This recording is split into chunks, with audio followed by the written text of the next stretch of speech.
hujjati bormi? Nimaga bu din emas? Din o'zi nima degan narsaga to'xtalsak o'zi, shariat o'zi nima? Alloh taolo Qur'on Karim nozil qilgan va shariatni joriy qilgan va unga nimalar kiradi? Ya'ni xurmo changatish voqeasini bilsangiz, agar Rasululloh alayhisalom aytganki, sahobalar xurmo changlatayotganda nima degan? Alloh xolasa changlatmasangiz ham bo'laveradi degan. Alloh xolasa changlatmasdan bo'laveradi degan. Shunda sahobalar changlatmay qo'yishganda yaxshi hosil bermagan. Shunda Rasululloh alayhisalom shikoyat qilishganda nima degan? Antum a'lamu bi umuri dunyakum deb javob bergan. Ya'ni dunyoviy ishlaringizni o'zingiz bilasiz degan. Ya'ni xurmoni changlatishlik bu din emas ekan demak, to'g'rimi? Mana shunaqa kallasi yo'q bolalarni ko'rganimda ishlam kallamay qoladi.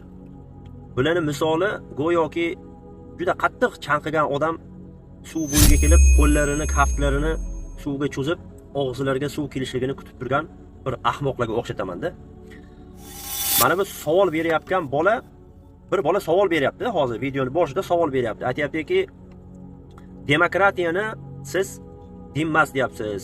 Qaysi dalilga, qaysi hujjatga asoslanib dinmas deyapsiz deb savol beryapti. Ya'ni dinmas deganda bugungi kunda demokratiya bo'lsin yoki bundan oldingi kapitalizm, sotsializm nima bo'lishligidan qat'iy nazar, bular hammasi insonlarni boshqarishlik uchun tuzilgan qonun qoidalar. Mana shularni qanaqachasiga siz boshqaruv emas deyapsiz? Demokratiya boshqaruv. Bundan oldingi tizimlar ham hammasi boshqaruv bo'lgan. Shuni qanaqachasiga qaysi dalilga asoslanib siz bunaqa deyapsiz desa, bu ahmoq turib miyasini bir ishlataman dedi-da, bir shayton bilan maslahat qiluvdi. Shayton aytdiki bunga, "O" dedi, "Madinada" dedi, Payg'ambar alayhisalom dedi, sallallohu alayhi vasallam, "Haligi xurmoni changitish voqeasini esladingmi?" dedi. O'shani dedi, "Urvor" dedi, "Bu g'arib bu odamlar" dedi. Aqli yo'q bu odamlarni-da, go'yoki bu o'zbeklarni kallasi yaxshi ishlamaydi. O'shani shatto hozir yedirib yuborsang, seni gapingga ishonib qolaveradi. "Ha, shunaqami?" deb qolaveradi degan maslahat qiluvdi shayton, shartta bu gapirib yubordi.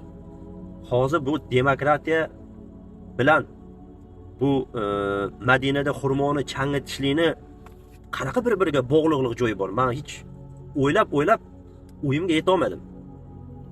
Men tushunmayapmanmi yoki bo'lmasam bu tushunmayaptimi? Qarang, mana kommentariyada o'zingizning fikringizni bitta bildiringchi. Bu qaranglar. Demokratiya, sotsializm, kapitalizm, har qanday tizimlar bular qonunlar, bular boshqaruvlar. Insonlar mana shu bilan boshqariladi.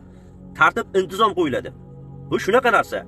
Endi mana bu demokratiya degan qonun musulmonlarning qonunimi desa, yo'q, musulmonlarning qonuni emas. Musulmonlarning qonuni Alloh taolo bizga nozil qilgan Qur'on kitob, Payg'ambar alayhisalom o'zidan keyin tashlab ketgan hadislar. Alloh taolo Qur'onni nozil qildi. Payg'ambar alayhisalom Qur'onni hayotiga tatbiq qilib yashadi. Qanday yashagan bo'lsa, mana shu Qur'onga amal qilib, biz ham shunday yashashligimiz kerak.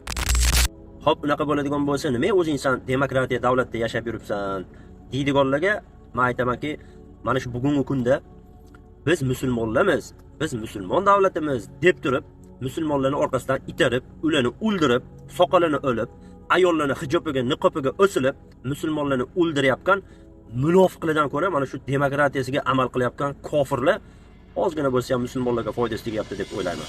Allohu a'lam.